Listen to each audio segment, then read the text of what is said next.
Que a graça e a paz de Jesus seja sobre vocês, nos vossos corações, amém? Que bênção estar aqui, que bênção, que frio, hein? Chegamos ontem, a gente estava passando férias, a gente estava no Caribe, a gente estava chique, né? Fizemos umas férias no Caribe, fomos realizar um sonho em família, estava calor lá, chegamos com 5 graus aqui, eu falei, meu Deus do céu, que saudade daquele solzinho que estava gostoso ontem. Mas é muito bom, porque o que importa é o calor do Senhor, quem pode dizer amém? É que o nosso coração nunca se esfrie, né? Porque tem pessoas lá no sol que está com a tristeza na alma, está com o inverno no interior, e também tem ao contrário, tem gente que no inverno da Europa, mas está queimando por dentro, quem pode dizer amém? Quem está queimando por dentro aí? Rapaz, esse é o último culto do ano, você tem que fazer o melhor para você, tá? Tem que dar o melhor. Você tem noção disso? Você processou? Que eu acho que nós não processamos ainda o que nós estamos vivendo. Vou dizer mais uma vez, esse é o último culto do ano. Ah, e o da virada? Não, o da virada é o da virada, é uma celebração, que você veio para cultuar, é o último final de semana do ano que você vem para dedicar ao Senhor, para se consagrar, para ouvir a palavra dEle, né? Então, o último tem que ser tão especial quanto o primeiro, quem pode dizer amém? Eu lembro claramente, não sei se você lembra disso, talvez alguns não estiveram aqui, eu lembro claramente a palavra que eu dei no último culto do ano passado e no primeiro culto que eu dei esse ano. Porque são 2 momentos, gente, muito cruciais para a nossa vida. Porque são momentos de balanço, de reflexão, que a gente para poder refletir o que foi realizado, o que foi mudado, o que deu certo, o que foi que deu errado. Que é muito importante você olhar pro que deu errado. E nós, às vezes, é só nesse momento, infelizmente, só nesses momentos de final ou de princípio, que nós identificamos ou diagnosticamos erros cíclicos. Fala assim comigo, fala comigo, erros cíclicos. O problema não é o nosso acerto. O acerto é fácil, você até esquece que você acertou. O problema é identificar os erros cíclicos que nós não paramos para travar. São erros que vão se repetindo todos os anos. Porque eu tenho certeza que todo mundo começa o ano empolgado, sim ou não? Sim ou não? Todo mundo começa o ano empolgado, motivado, cheio de sonho. É como se houvesse uma mágica. 31 para primeiro, você apertasse o reset e tudo fosse renovado automaticamente. Mas não é assim. Se culto de virada de ano fosse reset, todo mundo tinha a vida transformada, e não tem. Você tem que parar para olhar os erros cíclicos que tem que ser corrigidos e tem que ser transformados. Quem está me compreendendo aqui? Diz amém aí, bem forte. Mais forte. Vocês estão meio tímidos hoje aqui, né? Então eu quero hoje que você reflita, porque tudo tem a ver sobre consagração. Eu tenho uma palavra crescendo dentro de mim, que eu quero inclusive voltar. Vou abordar esse tema um pouquinho hoje e quero voltar a esse tema nos próximos cultos, porque eu acho que é de extrema importância para entender e para trilhar o nosso sucesso.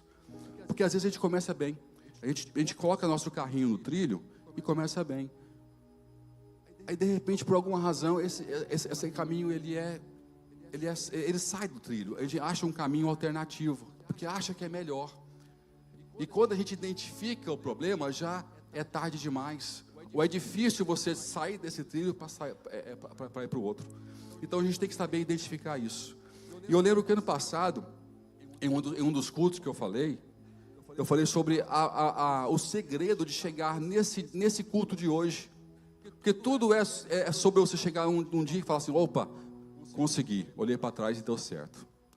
Então a gente trabalhou o ano todo para chegar até esse último culto, até esse último mês do ano e dizer, bacana, consegui melhorar, consegui perder peso, consegui ganhar mais, consegui casar, fala aí, o que vocês queriam mais ano passado, ou início do ano? Todo mundo tinha um alvo genuíno, mas às vezes o trabalho vai chegando, a dureza vai chegando, o gigante vai se levantando, e você vai dizendo, não vale tanta a pena. Eu não queria tanto assim. Por isso que é fundamental os nossos sonhos nascerem debaixo da palavra de Deus. Por que é fundamental? Porque quando vem um gigante, porque ele vem. Quando vem um problema, porque ele vem. Não é questão se vem ou não, é quando vem. Tá? Então, o crente maduro, ele tem isso na mente dele. Ele não vive como se não viesse problema. Ele vive sem saber quando vem um problema. Existe uma corrente, né? Agora não tanto, mas quando eu me converti, era muito forte isso. Uma corrente de que crente não tinha problema. Hoje em dia, já, graças a Deus, os pastores começaram a ser renovados, as pregações começaram a serem mudadas, mas era como se o crente que tinha problema não fosse crente, ou tivesse em pecado. Então, se fosse aplicar essa regra para os apóstolos, até para o próprio Cristo, nós íamos achar uma grande contradição, porque o que não falta na Bíblia são problemas que a igreja enfrentou, que Paulo enfrentou, que Pedro enfrentou, que Jesus enfrentou, que a igreja do primeiro século enfrentou, e todas elas foram vencidas, foram ultrapassadas. Quem pode dizer aleluia? Aleluia, daí um aleluia. Então isso é importante, porque você vê que essa teologia, ela não existe, ela é falida. A teologia certa é: se nasceu o meu sonho debaixo da palavra de Deus, então não importa o gigante ou o problema que vai se levantar, importa que eu vou enfrentar e vou vencer. Quem pode dizer amém? Quem pode dar um aplauso bem forte ao Senhor? Você vai vencer. Agora, se não nasce da boca de Deus, qual é o problema aqui? É que quando vier o problema, quando vier o obstáculo, você vai deixar esse sonho em stand-by. Você vai ter desperdiçado 3 meses de trabalho árduo, porque quando chegou a dificuldade, você teve que recuar. Mas quando nasce do coração de Deus, quando chega a dificuldade, você faz o quê? Fala assim comigo: insiste. Fala, gente, fala, insiste. Você insiste. Você se aperfeiçoa. Você se adapta. Você espera. Você ora. Você não desiste. Porque você sabe que não é sobre você. É sobre quem te inspirou. É sobre quem te fez crer. Sobre quem te fez se movimentar, em nome de Jesus. Então, momentos como esses são momentos importantes.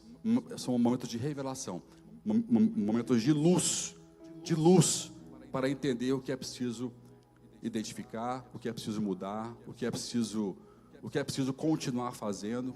Amém? Então, eu quero que você faça uma oração. Vamos orar, pedindo que Deus venha nos estar iluminando hoje com revelação, porque a revelação é uma coisa impressionante. A revelação, ela vem em fração de segundos, milésimo de segundos. Quem que já teve aqui um ápice assim de Deus, que ele fala assim, ó, você está lendo a Bíblia, vem assim uma revelação assim, ó. Quanto tempo durou a revelação? Frações de segundos, certo? Agora, e para explicar isso para alguém, quanto tempo você gasta? Tentou já? Você gasta 1 hora e não consegue explicar. A revelação é algo poderoso e complexo. Você está lendo, você está orando, vem uma epifania. Você nem consegue contabilizar quanto tempo você processou aquela epifania. Aí você vai pôr aquilo em pregação. Você tem que fazer 1, 2, 3 séries de pregação para explicar aquela coisa simples que você entendeu, porque é revelação. Porque a revelação, ela é simples. Então o nosso problema, às vezes, não é se eu posso ou não fazer, se eu tenho ou não habilidade. É falta de quê? Fala assim comigo: revelação. Fala, revelação. É falta de revelação. Falta de estar no lugar certo para que a revelação aconteça. E existe uma série de fatores que tem que se equilibrar para a revelação surgir. É o que eu vou falar com você sobre isso hoje. Não é um fator só que se alinha. São vários fatores que se alinham para que a revelação surja. Se você for analisar as vezes que você teve uma revelação, você pode pensa o seguinte: quais foram os fatores que eu alinhei na minha vida que permitiu a revelação? Certamente houve um tempo de mais fervor no seu coração, de mais leitura da palavra de Deus. Você estava nessa altura ou orando, ou lendo a Bíblia, ou ouvindo louvor, sim ou não? Há um alinhamento de várias situações. Você estava mais apaixonado por Deus, se entregando mais em alguns aspectos, sim ou não? Você repara, são vários fatores que quando você alinha esses fatores, a revelação, ela surge. E ninguém vive sem revelação. Vive plenamente. Você pode existir, você pode ir indo a vida na tora, mas viver com plenitude não se vive sem revelação. Às vezes que eu fiquei na minha vida perdido foi quando eu não tinha uma voz de Deus clara. Aisle, vai para esse lado. Aisle, faz isso. Aisle, eu fico maluco e eu faço birra com Deus. Não estou dizendo que é certo nem errado. Estou dizendo que eu faço. Falei, Deus, se você não falar, eu não me movo. Fico igual uma mula. Porque para mim é pior ir na dúvida do que ficar parado. Não sei se você é assim. Tem gente que na dúvida vai. Eu não gosto, não consigo, não sei ir na dúvida. Porque eu sei que o problema virá, eu só não sei é quando. Então eu tenho que ter convicção. Quando eu casei com essa mulher aqui, tive convicção de que era ela, porque ela já tinha cheiro de problema. Já tinha cheiro de, forte, inteligente, me peitava. Falei, vai dar problema. Mas eu tinha o quê? Certeza de que Deus estava unindo a gente. Aí quando vieram os problemas, a gente foi resolvendo um por um. Entende? Então, em casamento, então, é importante demais você ter certeza que Deus te uniu, cara. Marido, mulher, certeza. Por que você não questiona o seu filho? Quem que tem ex-filho? Ex-filho? Tem ex-filho? Não, ex-filho não. Não é ex-esposa, ex-filho. Ninguém tem ex-filho. Ex-filho não existe, ex-filha não existe. Por quê? Você sabe que Deus te deu o seu filho. Deus te deu a sua filha. Quem pode dizer amém? Então, você pode ter o problema que for. Ele pode ser grato ou não a você. Ele até pode te amar ou não. Mas você vai sempre orar por ele, sim ou não? Você vai pagar o preço, você vai ensinar, você vai querer domingo estar perto. Porque você sabe que Deus te deu. Temos casos tristes de você ver mães indo na prisão, até hoje lá, visitar o filho, que se perdeu nas drogas, que se perdeu no crime, está preso por um homicídio, mas a mãe não para de ir lá ver o menino, porque sabe que Deus deu para ela, né? Então, quando a gente tem convicção de que algo nasceu em nós, porque Deus entregou, isso é muito importante. Pastor, qual que é a relevância disso? É te fazer entender que se você chegou até aqui, é porque Deus te reservou um próximo ano. Eu vou dar mais uma chance de crer nisso. Vou repetir a frase. Finge que eu não falei nada. Se Deus te deixou chegar até aqui, é porque Ele quer te mostrar que Ele te reservou mais uma chance para Ele te entregar mais um próximo ano. Melhorou. É porque tem gente que não teve essa chance, sabia? Tem pessoas que esse ano não estão passando para o ano que vem, porque ficaram. E hoje em dia eu descobri que não importa mais a idade, que antigamente só os velhos que morriam. Hoje em dia não tem isso mais não. Cara, 30 anos de idade, vai para o futebol e dá um piripaque. Eu já fiz velório de alguém mais novo do que eu. Em futebol morreu. Horrível isso. Não tem mais essa situação de que só velho que morre. Não. Se Deus te deu chance de chegar até aqui, de abrir um novo ciclo, é porque Ele está te entregando mais um ano. Ele está pondo na sua mão assim, ó, toma, estou te confiando mais um ano.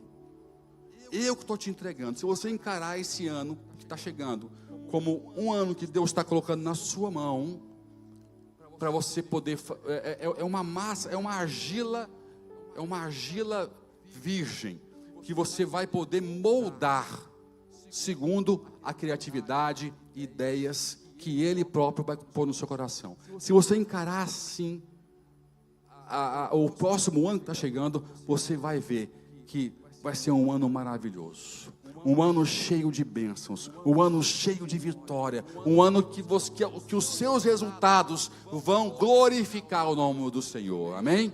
Está melhorando. Você pode aplaudir o Senhor? Você está começando a acordar.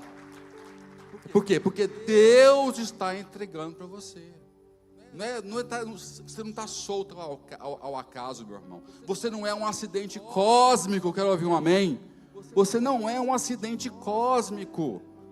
Se não fosse para você estar aqui, você não estaria aqui. Não há coincidências na vida, há propósito de Deus.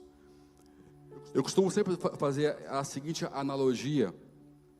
Quando você vai para Atos dos Apóstolos, quando você vê o primeiro Pentecostes, né? Aquela passagem maravilhosa, e todos se reuniram, e veio uma voz, um som como de um vento impetuoso, lembra da passagem bíblica? Atraindo as pessoas para onde estavam os apóstolos. E Pedro e todos os apóstolos, cheios do Espírito Santo, começam a pregar à multidão. Cada um ouvia na sua própria língua materna a pregação de Pedro, e todos entendiam a palavra. Então, repara, Pedro pregou, mas quem foi que atraiu a multidão para onde os apóstolos estavam? Foi um som como de um vento impetuoso. Repara, a pregação foi o apóstolo. Quem falou com o povo foi Deus através de Pedro. Mas quem atraiu foi um som que a gente não sabe que som que é esse. Quando tentam definir, falam, parecia o som de um vento impetuoso. E atraiu o povo. Então, queridos, às vezes tem sons, situações, momentos que atraem você para onde Deus quer falar. Quero ouvir um amém. Você não sabe às vezes como é que você chegou aqui hoje, mas houve um som, alguma coisa te incomodou, um convite, alguém te ligou, uma mensagem, um som como de um vento impetuoso que te atraiu muita atenção. Não, eu não posso ficar sem ir nesse culto, eu não posso ficar sem ir nessa igreja, eu não posso ficar sem fazer isso hoje. Por quê? Deus está atraindo você para ouvir a palavra dele, para te dar uma mensagem certa para o seu coração. Então, volto a dizer, você não é um acidente cósmico. Deus está confiando em você mais um ano, porque Ele quer que você seja um instrumento para a glória, honra e o nome dele ser conhecido através da sua vida e das suas vitórias. Você crê nisso? Você recebe esse desafio, em nome de Jesus? Então dê um aplauso celebrando isso, porque isso é um privilégio. Isso é um privilégio. Abra comigo em Romanos 11, versículo 16 e 17. Romanos 11, verso 16 e 17. Antes de ler, eu como vocês, também calculo que seja assim, me questiono às vezes assim, em relação a muitas coisas. Eu, inclusive, na Páscoa esse ano, eu lembro do que eu prego, gente, impressionante, né? A Páscoa esse ano eu falei, eu não entendo. Por que a Páscoa é mais vazia em termos de cristão celebrando do que o culto da virada, ou do que o Natal? Há uma inversão de importância, não que não seja importante o Natal ou o culto de final de ano, mas chega dia 31, está apinhada de gente a igreja, é como se tivesse a chance de fazer o reset, limpar os pecados do ano, para voltar a pecar no ano que vem. É a impressão que eu tenho. Aí eu me pergunto, é o culto da sorte ou é o culto da consagração? Eu quero te convidar a se fazer essa pergunta hoje. O culto da virada para você é o culto da sorte ou o culto da consagração? Eu às vezes tenho a impressão, não posso julgar, mas como pastor a gente vai tendo alguma leitura, de que é um culto mais da sorte, como se eu vou lá para começar com o pé direito. É quase que uma superstição. E quero te dizer que Deus não recebe isso, e que não tem valor nenhum na sua vida, de forma espiritualmente falando, essa atitude, se por ser o dia 31 é um culto da sorte. Mas se é um culto de consagração, você está fazendo a melhor coisa da sua vida. Repara que a mesma pessoa, no mesmo ambiente, no mesmo lugar, na mesma palavra que está ouvindo, pode ter duas atitudes diferentes e dois destinos diferentes. Isso é impressionante. E o pastor tem essa missão de te fazer perguntas para você refletir e garantir que você, quando estiver diante desse momento, você não tenha a atitude errada. que você não venha para um culto da sorte, mas que venha para um culto de entrega, de consagração. E é o que Paulo está aqui abordando em Romanos 11. Eu vou falar, é um tema extenso, é um tema complexo, mas eu vou tentar extrair só 2 versículos aqui e explicar um pouquinho o que nós podemos aprender em relação ao que Paulo está tratando aqui com os romanos. E fala assim o 16: se as primícias são santas, também a massa o é. Se a raiz é santa, também os ramos o são.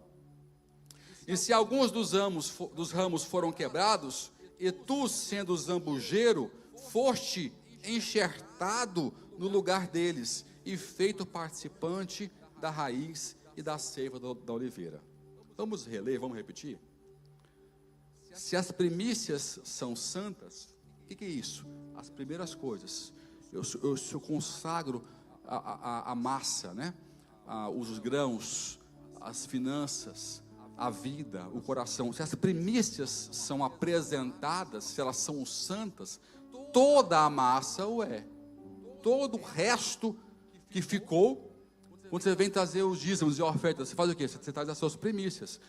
Então, ou seja, tudo que você entrega é santo, porque é o quê? Fala assim, separado. Fala, separado. Então, tudo que eu separo é santo. Mas tudo que ficou no meu bolso, tudo que ficou na minha conta bancária, tudo que o meu dinheiro comprou, também o é. Está entendendo o poder disso? Isso aqui é uma revelação fantástica. E não estou falando sobre o dinheiro. Usei esse exemplo porque você entende mais fácil assim. Quando fala de dinheiro, todo mundo entende. Então, se as primícias são santas, também a massa o é. E se a raiz é santa, também os ramos o são. E se alguns dos ramos foram quebrados, e tu, sendo zambujeiro, gente, zambujeiro é uma oliveira que não presta para quase nada. Sabe aquela azeitona que ela tem um caroço grande, pouca polpa, e ela é amarga? Esse é o zambujeiro. É a oliveira silvestre, que depois ela é trabalhada, ela é enxertada. Inclusive na agricultura, esse é o processo de você dar proveito a um zambujeiro, porque na prática ele não tem grande valor, porque ele tem um valor, ele é resistente, ele sobrevive em solos pobres, ele não morre fácil, mas ele não é produtivo. Então o que se faz? Ele se pega uma oliveira de qualidade, enxerta num zambujeiro, e Portugal é rico em zambujeiro, você pode depois fazer uma pesquisa sobre isso. Essa oliveira de qualidade, usando o potencial do zambujeiro que é resistente, ela começa a dar olivas, azeitonas de grande qualidade. E Paulo usa esse exemplo: vós sendo zambujeiros, foste enxertado no lugar deles, e feito participante da raiz e da seiva da oliveira. Então, temos aqui lições maravilhosas, gente. Eu vou te dar só 3 aqui hoje, tá? A primeira lição aqui é a lição do contexto. Que contexto é esse? O que eu posso aprender em relação a esse contexto?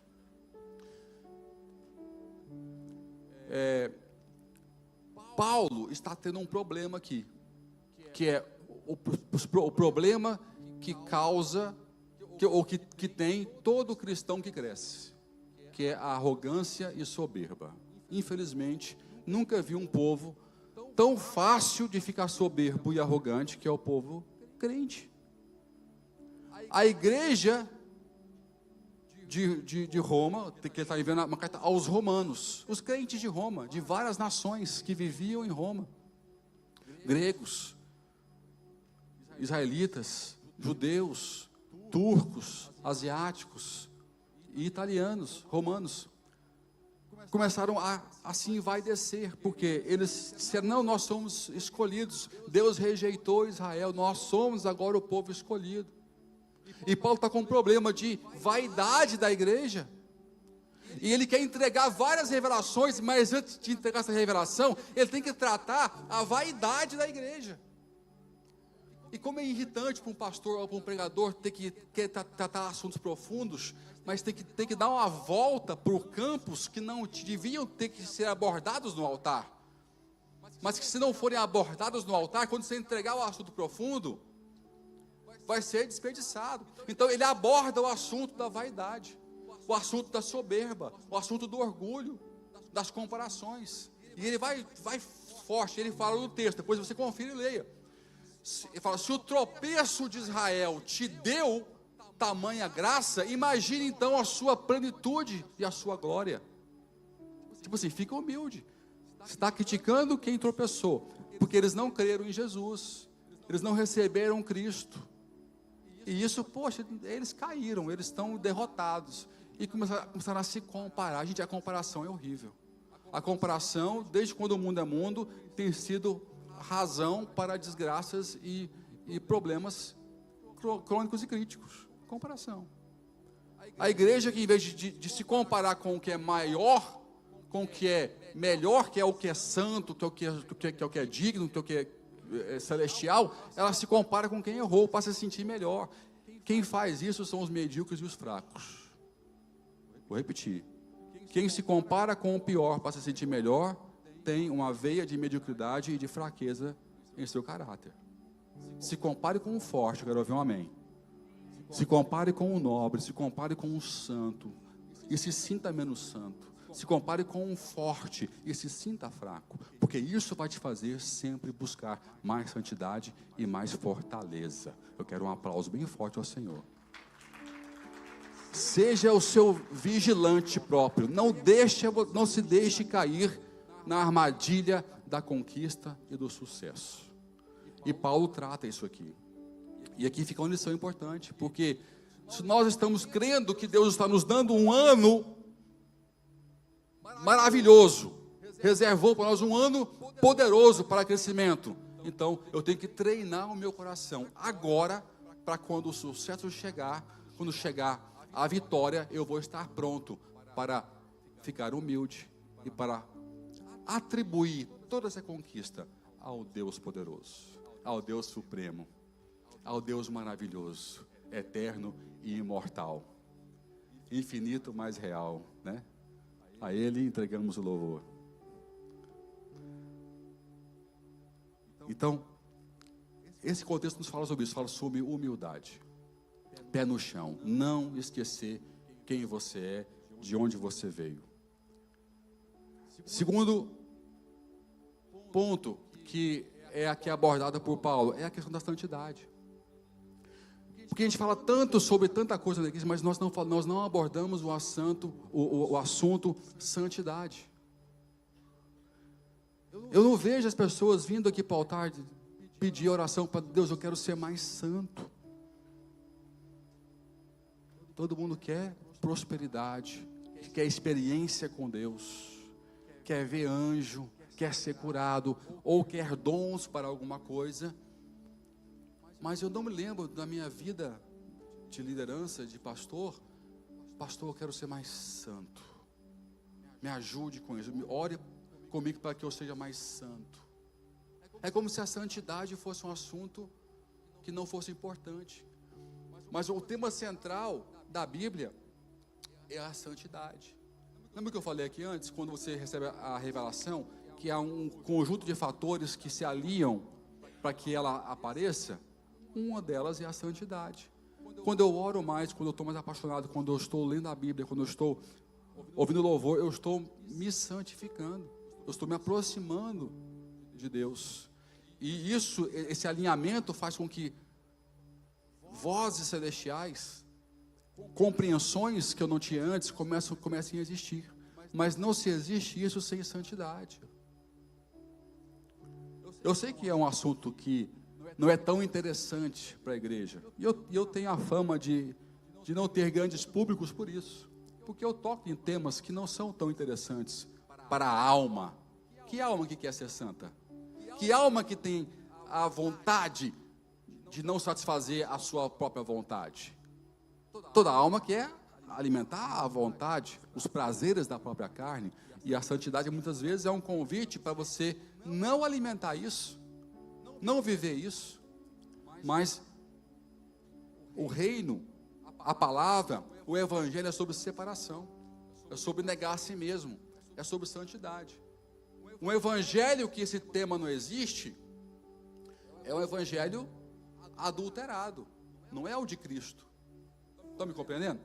Então, a santidade tem o seu princípio. E aqui fala, se a primícias são santas, toda a massa o é. Então, eu tenho que entregar para Deus alguma coisa. Santidade é aquilo que eu entrego a Deus. Isso é porque eu separo para Deus. O que você está disposto a entregar? Você está fechando o ano, gente. Você vai entregar o quê para Deus? A sua vida, coração, a sua mente, a sua estrutura, o seu tempo. O que está consagrado? Ou o que deve ser consagrado ao Senhor nessa manhã, para Ele poder usar?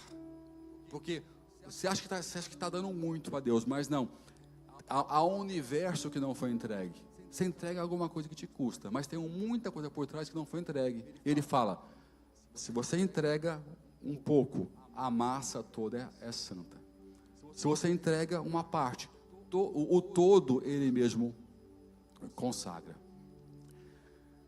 E nós não somos santos, não é porque nós somos bons.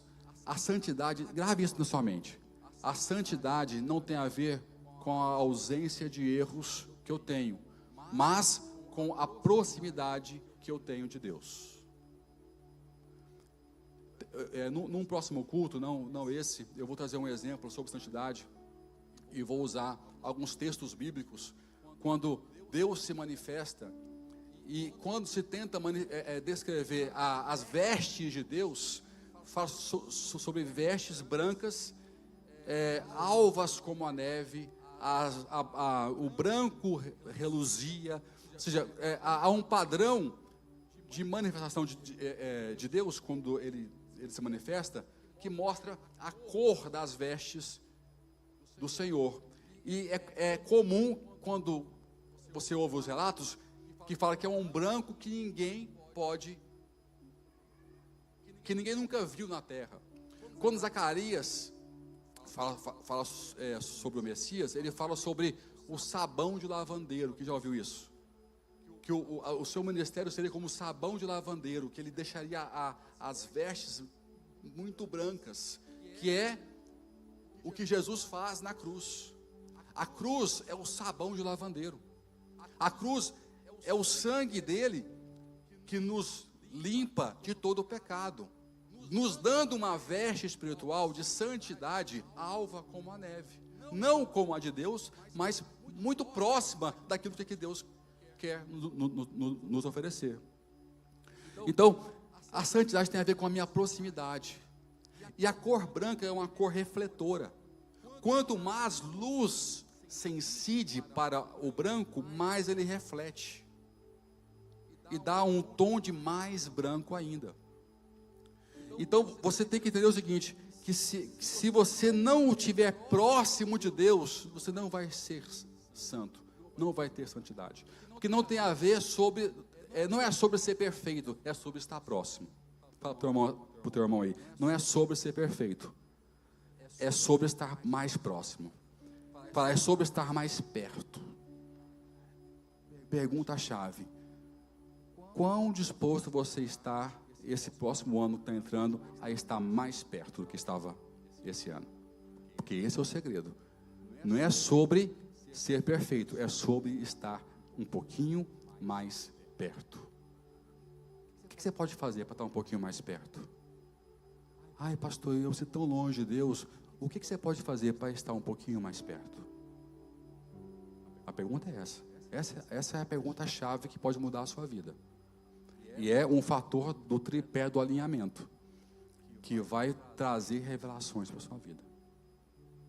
O que você pode fazer para estar um pouquinho mais perto de Deus nesse próximo ano? Eu sei que você sabe a resposta. Pastor, eu me sinto perto, mas eu quero estar mais, porque esse é um fator também interessante. Quem está perto quer estar mais. Quem pode dizer amém? Quem está perto quer estar um pouco mais perto, quer se chegar um pouco mais, quer se limpar um pouco mais, quer ter prazer na sua Essência e santidade. Então, você que está mais perto, pergunta-chave, e é a mesma. O que você pode fazer para ficar um pouco mais perto? O preço te entristece ou te deixa alegre? Lembra do jovem rico? Que ele fez essa pergunta: Jesus, eu vivo a tua vontade, eu cumpro os mandamentos, desde quando eu nasci eu te sirvo. E Jesus se impressiona com aquele relato do jovem rico. Ele fala: que maravilha, você é maravilhoso. Então, se quer ser perfeito, fica mais perto. Essa é a frase. Mas ele fala ao contrário. Ó. Então pega, vende tudo, não é isso que ele fala? E o quê? E me siga. A frase é essa. Você quer ser melhor? Fique mais perto. A frase é essa que ele dá para o jovem rico. Só que ele torna aquilo mais prático, mais didático. Então deixa tudo o que você tem que não é importante, vende tudo, dá aos pobres e me segue. Fique mais perto. Esteja mais perto. Santidade é sobre estar perto de Deus. E leia mais sobre santidade. Estude mais sobre santidade. Porque isso vai te levar para outras esferas que você nem imagina. Quando você se achega mais, você reluz mais. A luz de Deus, ela te resplandece e te faz como um marcador. Eu falei aqui outro dia sobre marcadores. Deus, ele tem um marcador no universo que identifica as pessoas que ele escolheu para a terra. Porque há um comando celestial para a terra, para entregar para aqueles que são do Senhor tudo o que ele já liberou. Quando Deus quer abençoar o homem, ele deu um comando para a terra: entregue os seus frutos, entregue o que for semeado. Ele deu uma ordem para o céu: entregue a chuva, entregue o orvalho. Quem pode dizer amém? Mas para quem que tem que entregar? Para quem tem um marcador, para quem ele marcou. E essa proximidade, ela serve como um marcador, para que a terra, para que o céu, para que o universo identifique você como aquele que está autorizado para receber o fruto da terra, a chuva e o orvalho do céu. Quem pode dar um aleluia aí? Deus te chamou para isso. Então, santidade. Volta a perguntar: o que você tem que fazer, ou pode fazer, para estar mais perto? Eu quero, esse próximo ano, ler mais a Bíblia. A Bíblia para mim foi a fonte de revolução da minha mente. E eu estudo muito a Bíblia, mas não leio tanto a Bíblia. Porque quem tem o dom de ensino, de mestre, ele se detém num versículo, ele começa a estudar. Então eu vou ler a Bíblia. Qual que é a minha tendência? É começar a estudar o versículo e paro de ler o contexto. Mas faz muita falta você ler, só por ler, pelo prazer da palavra. Se há pessoas que Salmos 1 se refere: bem-aventurado o homem que tem o prazer na lei do Senhor, e nela a medida dia e noite, e será como árvore plantada junto a ribeiros, que dá fruto em tempo ou fora de tempo. Eu quero ser esse homem. Quero continuar sendo esse homem que tem prazer na lei do Senhor, prazer na palavra. E eu nunca fui tão próximo do Senhor quanto eu sou quando eu estou lendo a Bíblia. Porque ela te limpa, ela te desintoxica, ela te separa. Então não há conquistas sem santidade. Eu quero te convidar, te sugerir ter esse tema mais presente na sua vida e durante o próximo ano. E por consequência, ponto 3, para nós fecharmos esse culto hoje com chave de ouro: entender que não tem glória sem esse tripé ser alinhado com santidade. Repara que um dos versículos mais famosos que nós falamos na igreja está no próximo capítulo de 11. Se você virar a página, nós estamos lendo Romanos 11, certo? Se você virar a página, tem o quê? Tem Romanos o quê? Ninguém sabe? Depois do 11 vem o quê? Tem Romanos 12. Romanos 12 o quê? 2. É um dos mais famosos. Que nós pregamos muito sobre esse versículo. Porque ele é poderoso. Ele salta aos olhos. Mas você esquece que quando Paulo escreveu, não tinha versículo 1, 2, 3, 4, capítulo 1. Não tem virar página em Paulo. A carta é corrida do seu pulso. Então ele está terminando o 11 e está indo no 12. Então o 12 é a continuação do raciocínio da tese de Paulo no capítulo 11. Então, para eu viver a potencialidade que Romanos 12 me refere, eu tenho que entender o raciocínio anterior, que ele está desconstruindo a vaidade, o orgulho e mostrando a importância da santidade. Ele fala, seja esse território, fique pronto para esse território, para você poder viver o que está em Romanos 12. Nós temos que fazer essa engenharia, porque nós temos a tendência de querer apenas viver o fácil, viver o pleno, sem preparar a terra, preparar o terreno para isso. Então, se você abrir Romanos 12, o versículo 1, ele continua o raciocínio anterior. Rogo-vos, irmãos, rogo-vos, pois, irmãos, pela compaixão de Deus, que apresentei os vossos corpos como um sacrifício vivo, santo, fala assim comigo, santo, santo e agradável a quem? A Deus. Olha que interessante, gente.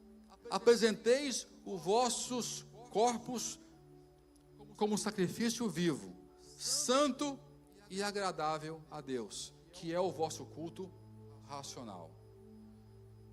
Se alguém acha a minha pregação chata porque eu falo sobre isso, eu fico feliz, porque tem também que achar a de Paulo chata.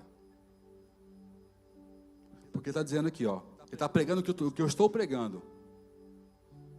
O apóstolo Paulo está dizendo para nós, apresentei os vossos corpos como sacrifício vivo, santo e agradável a Deus. Quando Deus te olha, Ele se agrada? Líderes, projeção, louvor, quando Deus olha para você, Ele se agrada? Porque Deus não olha a afinação de quem está cantando não, tá? Não sei se vocês entenderam isso até hoje, mas Deus não olha a afinação do cantor, nem o tempo da bateria. Ele não olha se lá atrás está tudo certinho, e Ele não olha se as luzes estão como você quer. O que Ele olha? Ele olha para dentro da gente. Quando Ele te olha, o que Ele enxerga? Ele se agrada com aquilo que Ele vê? Eu tenho coisas em mim que eu sei que Deus olha para mim e Ele não se agrada. E eu tenho que mudar.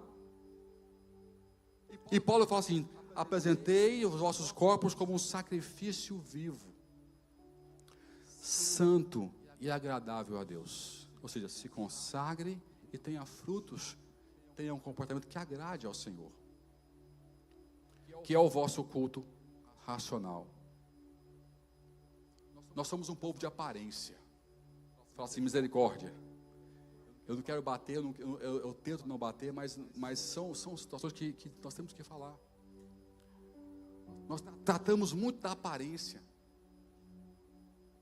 do aspecto, mas pouco do nosso interior.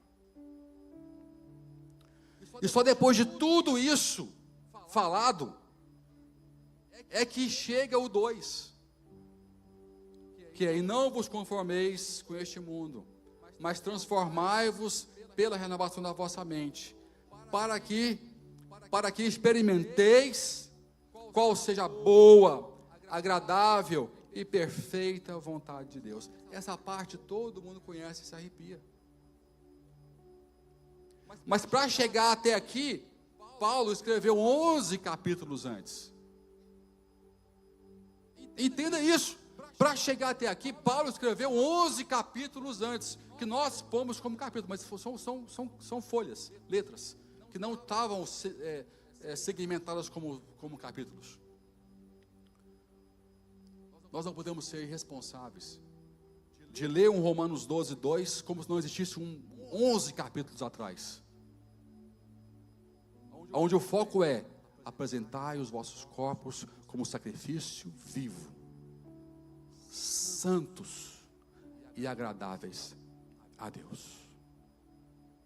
É uma pregação que eu sei que não dá muito aleluia e glória a Deus, não tem jeito de dar, porque é contra a nossa vontade. O que importa é que Deus nos autorizou a viver isso.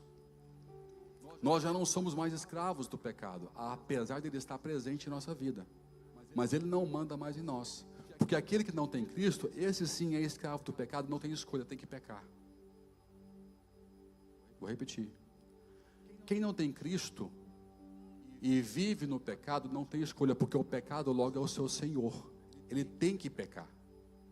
Nós, porém, por termos um Senhor e Salvador, pecamos por escolha, porque temos em nós uma força para dizer: não quero fazer, não vou pecar, vou me manter limpo, vou me manter santo, porque eu conheci a verdade e a verdade me libertou, e porque eu sou livre, eu posso dizer não a um comportamento, a uma escolha.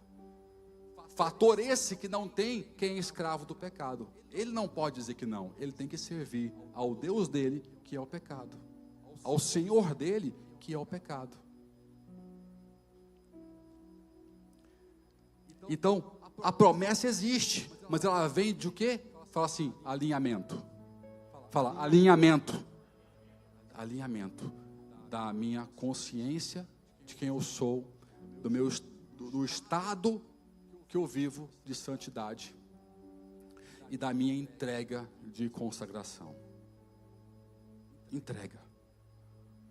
Que o culto de final de ano venha a ser um culto de entrega e não um culto da sorte. Quem pode dizer amém? Quem pode dizer amém? Que venha a ser um culto de entrega e não um culto da sorte. Em nome de Jesus. Que possamos a vez com seriedade, para que experimentemos qual seja a boa, agradável e perfeita vontade de Deus. Essa é a chamada. Esse é o foco. Essa é a razão do Evangelho. Esse é o poder que o Evangelho nos dá.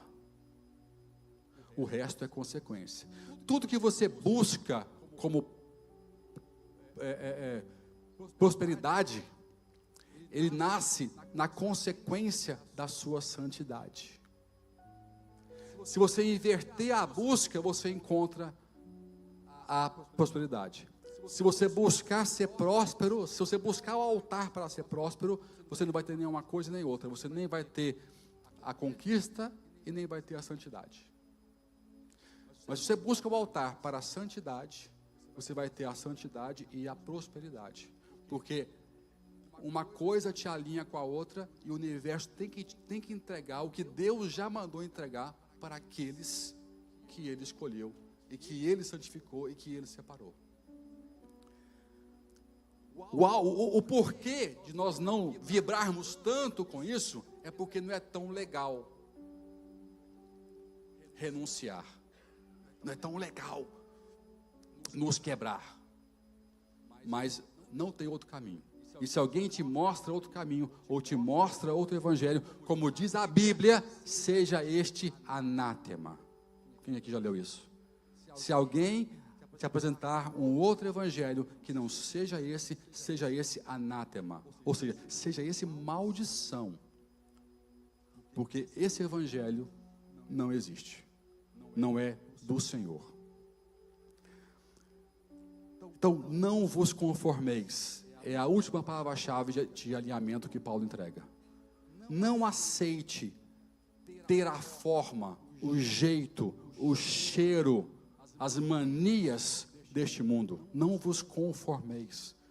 Não aceitei a forma deste mundo, a doutrina deste mundo. Não vos conformeis.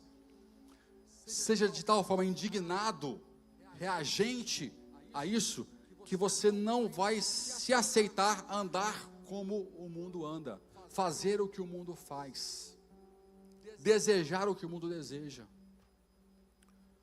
Há um alinhamento assustador atualmente entre algumas pessoas ou algumas igrejas com o mundo. Você põe alguém lá de fora aqui dentro e aqui dentro lá fora, ninguém sente nenhuma diferença mais. Porque há um conformismo, há um alinhamento com o mundo, com o secularismo. Paulo diz, foi Paulo, que é mais fácil ser ele, porque assim você fala mal dele. Paulo diz, não há compatibilidade com o que o mundo faz, com o que a igreja faz. Não vos conformeis com este mundo. Não aceitei essa forma, mas transformai-vos pela renovação da vossa mente. Ou seja, são as revelações. Repara que ele tratou até aqui o quê? Fala assim comigo, santidade. Fala assim, santidade.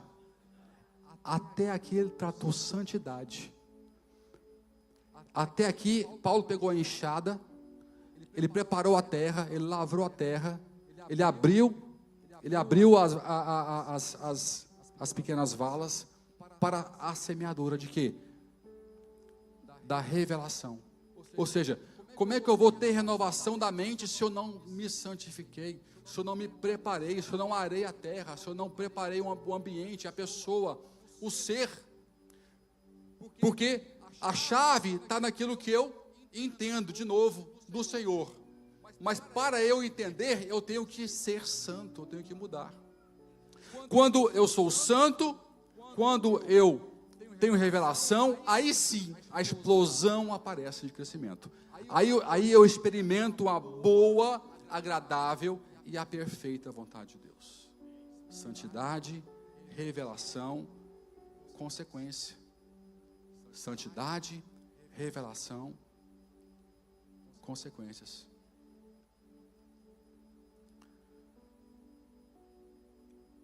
A revelação só pode existir se houver consagração. Consagração. Eu quero fechar esse culto hoje, convidando a igreja a fazer isso. Que nosso apóstolo Paulo, o apóstolo dos gentios, o apóstolo que chamou a zambujeira, para ser enxertada na oliveira. Nós somos a zambujeira. Não havia glória em nós, nunca houve, gente. Vamos ser realistas, nós éramos a zambujeira, a azeitona que não era produtiva. E Deus, pela sua graça, nos enxertou na oliveira. Hoje nós somos ungidos, quem pode dizer amém? Deus te deu unção, te deu dons, talentos, te deu uma igreja acolhedora, palavras de revelação, palavras de santidade, palavras de amor, Ele nos deu. Mas na nossa raiz, nós continuamos sendo zambujeiras enxertadas. Nossa vida é uma vida de enxerto, porque hoje você é enxertado na oliveira para se salvar e se encontrar como propósito, como igreja, para ser feito filho de Abraão. Assim que Ele nos faz filho de Abraão, enxertando na oliveira. Mas daqui a um tempo, vamos ter outro enxerto, que é sair dessa carne corruptível para ir para a carne, para ir para o patamar eterno. Ou seja, nós vamos ter que ser enxertados na dimensão celestial. Nós temos que aprender que nós não somos nada. Nós somos o que Deus permite que sejamos. Só, ponto final. Então eu te convido a ficar em pé onde você está e fazer essa reflexão.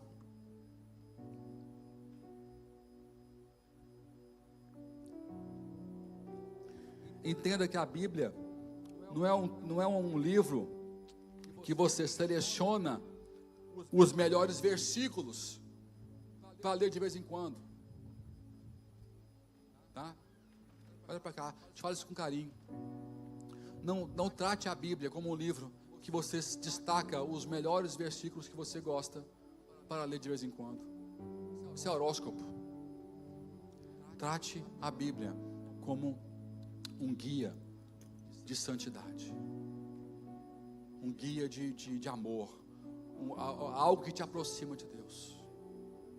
Eu te fiz hoje várias perguntas chaves, mas eu acho que uma das mais importantes que eu fiz é: o que você pode fazer esse ano, ou agora, porque o ano começa agora. Quem pode dizer amém? O que você pode fazer para estar um pouco mais perto de Deus? Feche seus olhos, com essa pergunta em mente. Fala para Deus o que você pode fazer. Fala: Deus, eu vou fazer, eu vou dar esse passo. E se puder dar 2, 3, 4, dê 2, 3, 4. Se puder correr, faça uma corrida. Deus dê o tanto de passo que você puder dar. Fique o mais próximo que você puder ficar. Porque a santidade, a alegria, a plenitude de vida está aí. Está em me aproximar do Senhor, em levantar altares para Deus, em entender quem Ele é, a sua beleza, a sua soberania e a sua santidade, porque Ele é santo. Ele nos diz: sede santos como eu sou santo. Esse ano é o ano do refrigério, meu irmão. Alinha o seu tripé, alinha as suas características, se alinhe a nível espiritual, porque Ele, o Todo-Poderoso, vai te guiar pelas suas mãos, vai cumprir a tua vontade. Deus tem sonhos maravilhosos, mas repara que para Paulo chegar até uma promessa em Romanos 12, ele escreveu mais 11 capítulos, um universo de conhecimento, de alertas, de pedidos de adaptação e mudança, que às vezes nós queremos ignorar. Ele diz: não se conforme como você está, não se conforme com a sua situação atual, não se conforme como o mundo está nesse momento, mas sejais renovados pela transformação da vossa mente, para que podeis experimentar. Oh, que palavra forte! Deus não quer que você apenas conheça o seu poder, ou saiba o que Ele pode fazer. Ele quer que você experimente. Experimentar é viver, é vivenciar, para que você experimente a boa, a perfeita e a agradável vontade de Deus. Então somente se consagre, fique de olhos fechados, fique orando, enquanto nós cantamos o louvor. Gaste esse tempo de oração, de comunhão com o Senhor, de consagração. Ore, fale com o Senhor.